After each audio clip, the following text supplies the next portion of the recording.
po, gusto ko din po ibigay lahat ng credit po sa aking mga boss, mga taong nagtiwala po sa akin dito sa music. Eh, hindi naman ako kumakanta dati, tapos nandito na ako ngayon. Thank you po, Sir Rox Santos, Sir Roxy Dikigan, Sir Jonathan Manalo, sa lahat po ng bumubuo ng Otadedma po, Star Pop, Star Music, ABS-CBN Music. Maraming salamat po.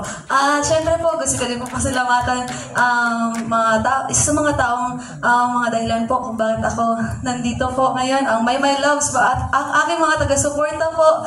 Maraming salamat po sa inyo. Sa 8 years po na nandito ako sa industriya ay napaka-bless ko po sa inyo dahil hanggang ngayon ay mahal niyo ako at nakasuporta pa rin kayo sa akin. At syempre sa mga mahal ko sa buhay, yung pamilya ko, yung mga kaibigan ko, na siya nagbigay po sa akin ng lakas para magpatuloy pa ako dito sa industriya po. Kasi hindi naman po madali yung buhay natin dito. So yun, maraming salamat po, lalo na sa nanay ko.